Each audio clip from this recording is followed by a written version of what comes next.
Tuesday, in an effort to cut back federal funding, the U.S. House passed the Trump-backed budget resolution. The blueprint has $4.5 trillion in tax cuts and $2 trillion in spending cuts. That includes $880 billion in cuts to the Commerce and Energy Committee, which oversees programs like Medicaid. Representative Tony Weed voted for the bill Tuesday night. Well, I would never be in favor of cutting benefits to those that need it, and there are those in our country that need it, certainly in our district. It doesn't call for that right now. All we've done was unlocked the potential to look into waste, fraud, and abuse throughout the Medicare system. I think there's things within the cost that can be done, but certainly, anyone that's on Medicaid that needs it, whether maybe it's a disabled minor or someone that's disabled, people that truly need it, the way it was intended, that will not change, nor would I support that and taking away those benefits. Before the bill heads to the Senate for approval, constituents gathered Wednesday outside Senator Ron Johnson's Oshkosh office to express Medicaid's value to them. It keeps them healthy. It keeps them engaged in their community. For our family, I have a son with severe developmental disabilities. Medicaid helps keep him in his home and out of an institution. I did work in a governmental nursing home for 12 years, and most of the individuals who lived there paid with Medicaid. I just can't imagine what is going to happen to these people.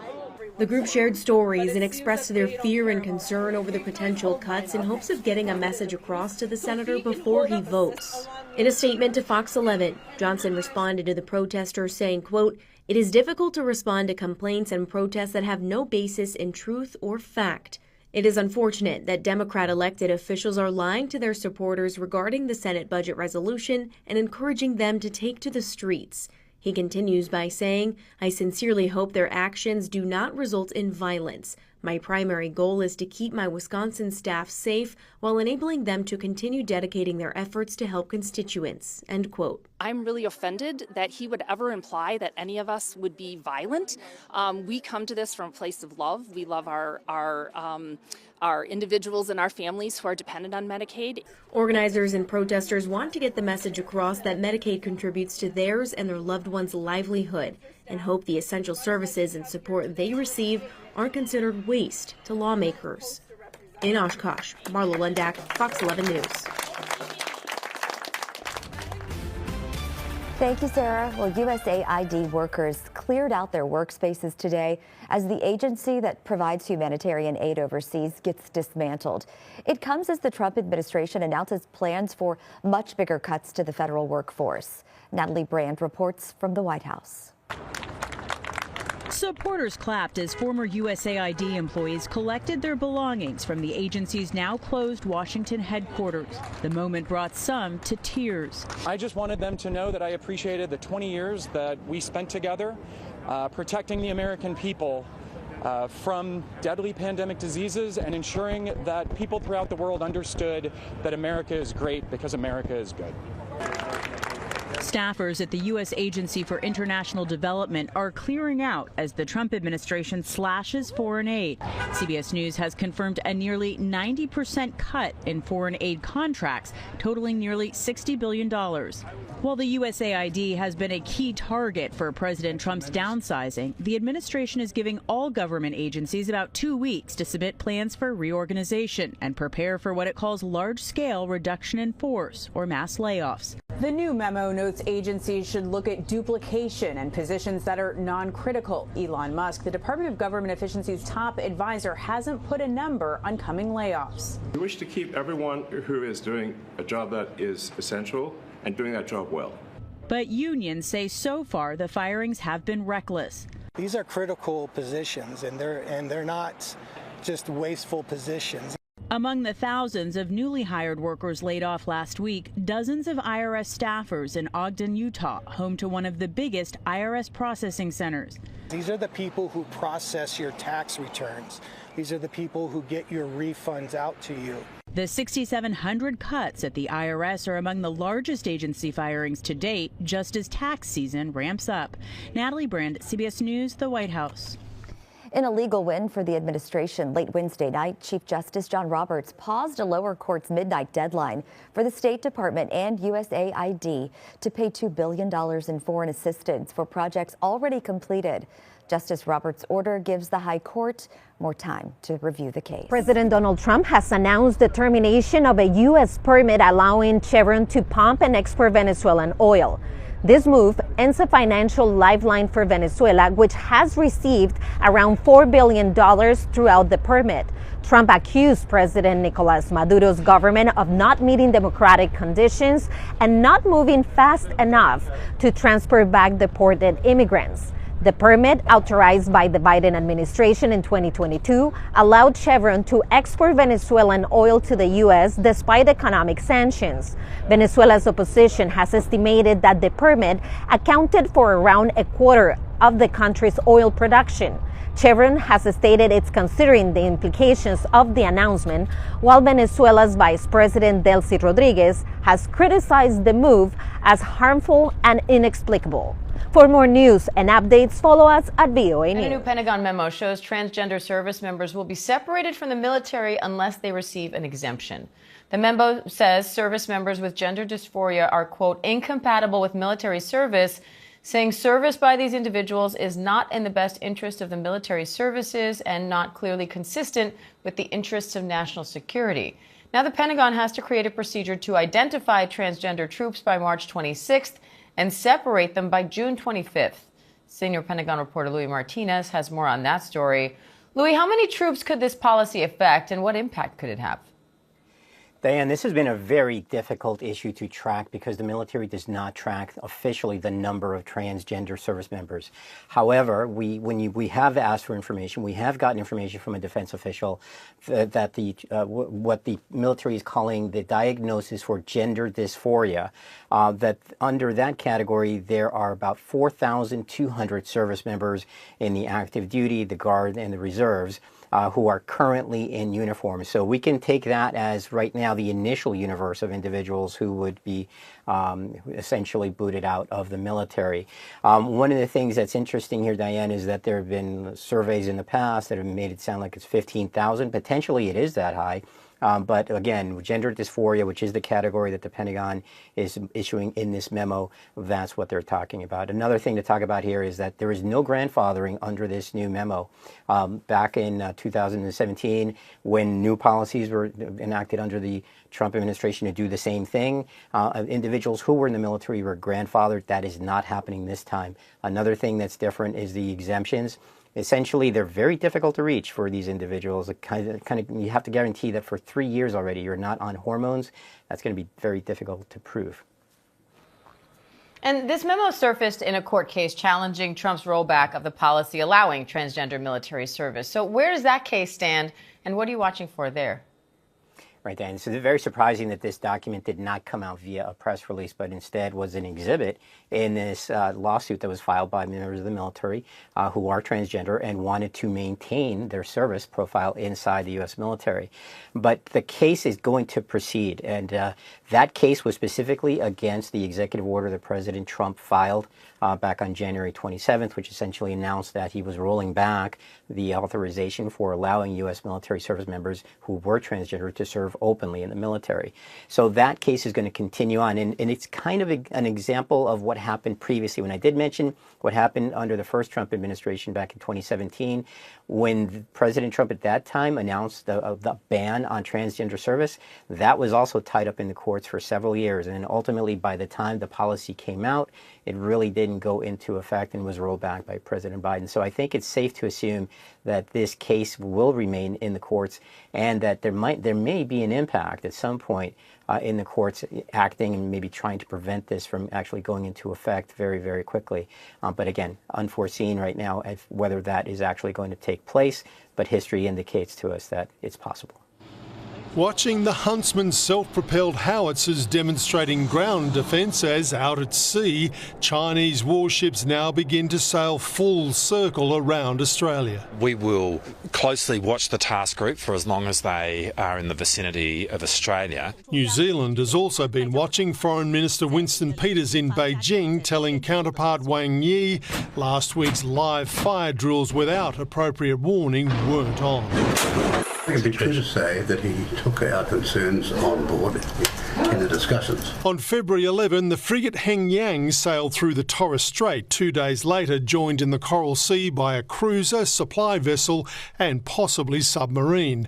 On Friday, conducting a live fire exercise 640 kilometres from Eden. And more live firing as Task Group 107 sailed around Tasmania. Tonight, 548 kilometres west of Hobart, entering the Great Australian Bight. The Chinese government's justifying its exercises as smaller and less provocative than those being conducted in the South China Sea by US, UK and Australian warships. A point amplified today by the Defence Minister. There's actually a greater frequency of Australian Navy vessels closer to China than there are Chinese vessels closer to Australia. From Opposition Leader Peter Dutton. I've never seen a Prime Minister floundering like this Prime Minister on the issue of national security. His own political live fire. Balancing the relationship with China as both our major trading partner and a potential security risk will figure prominently in the coming election campaign. Peter Dutton promising to get that balance right, and Anthony Albanese saying he already has, restarting $20 billion in trade. And soon we'll know what voters think.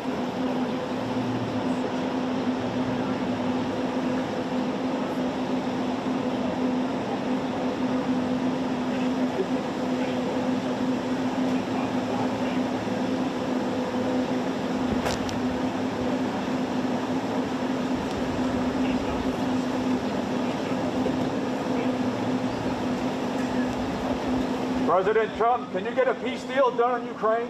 Yes. How confident are you, sir? Mr. Prime Minister, will you get a backstop, will you?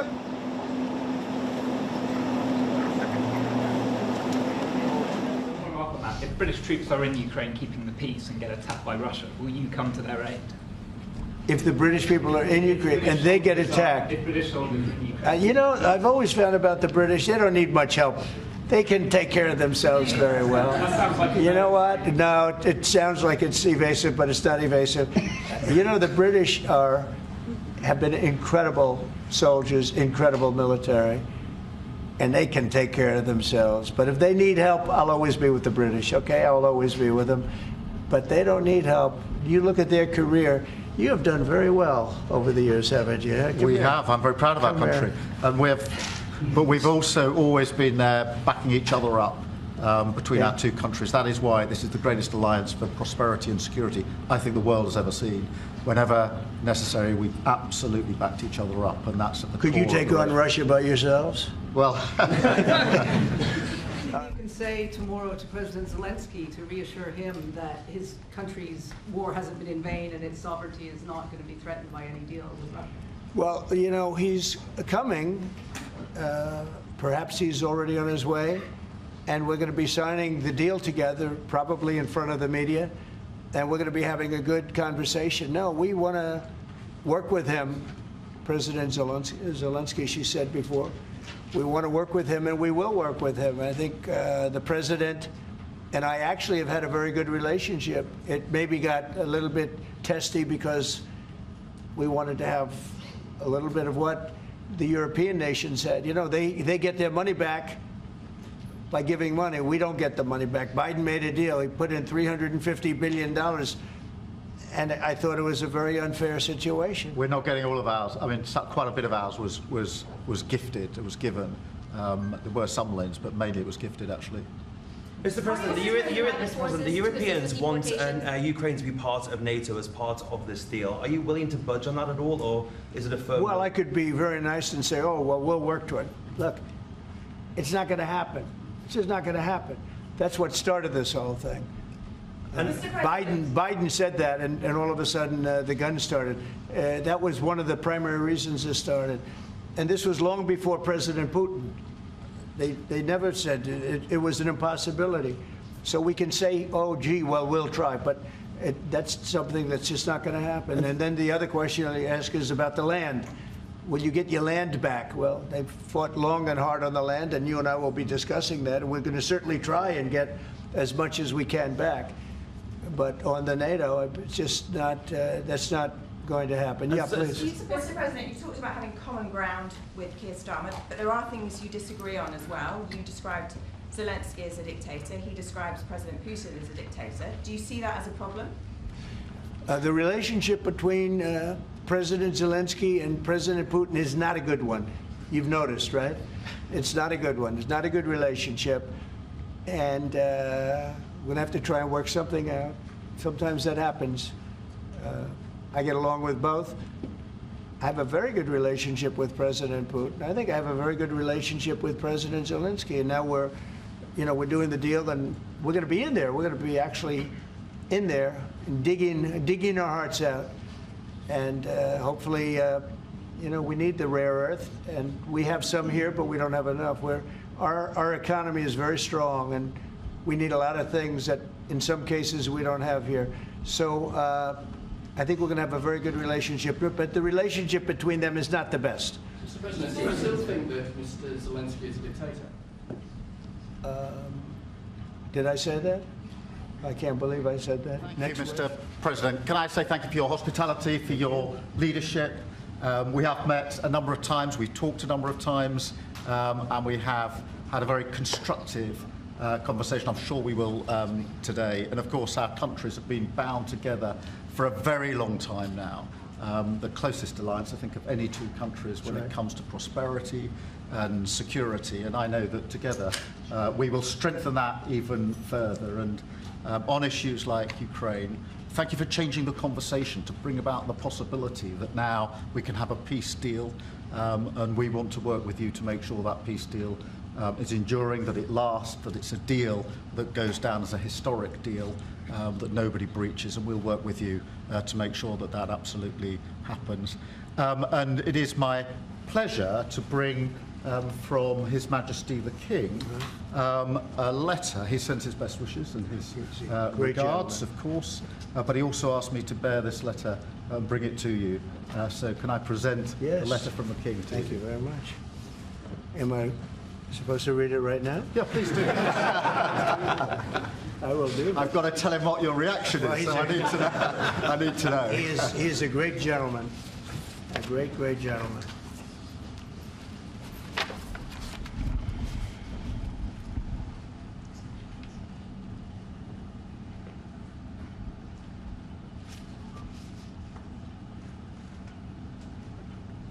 Oh, that's well.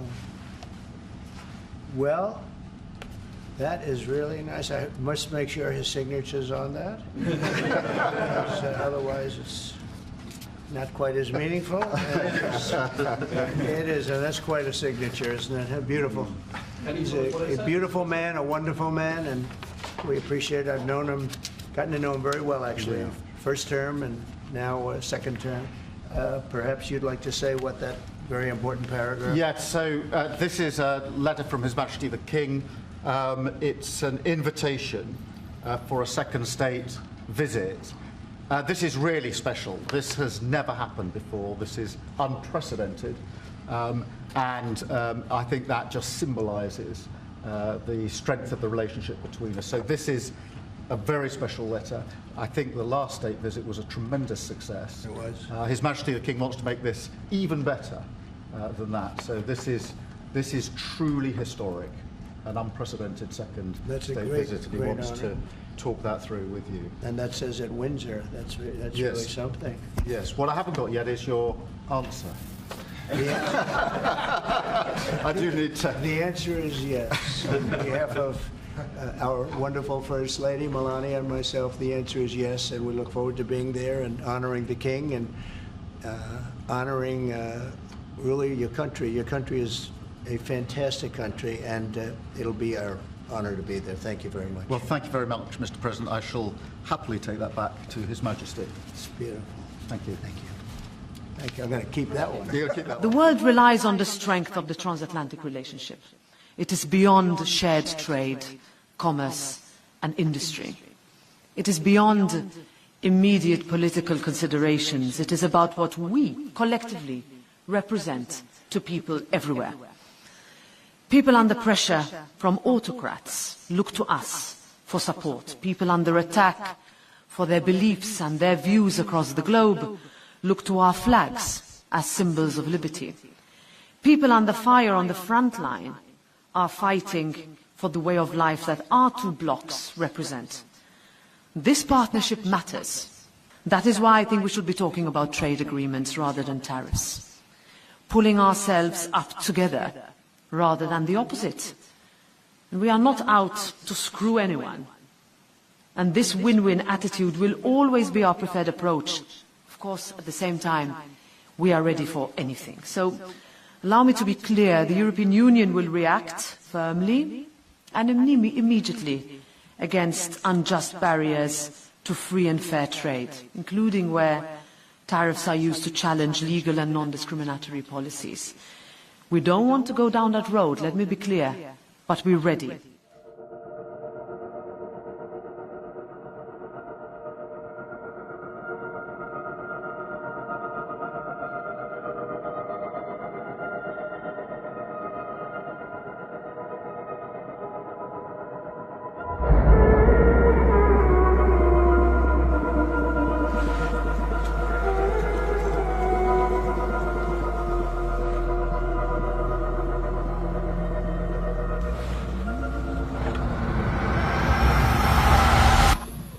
Help me, stranger, I am lost.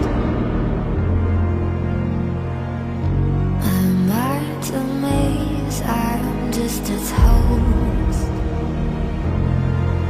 Just its host.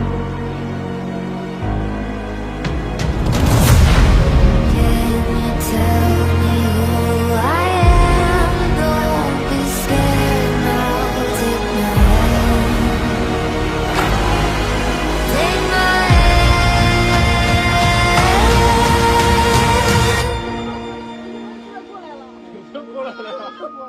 过来了，帽子戴好，看好。帽子戴好，我们可以上了。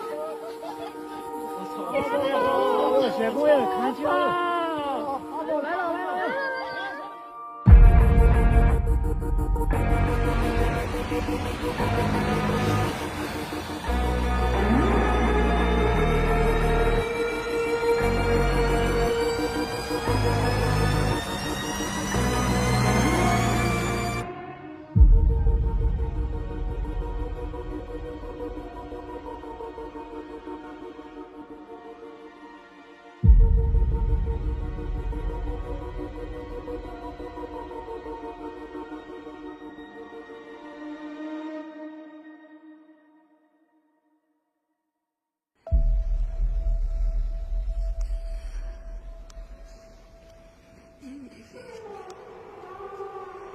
This is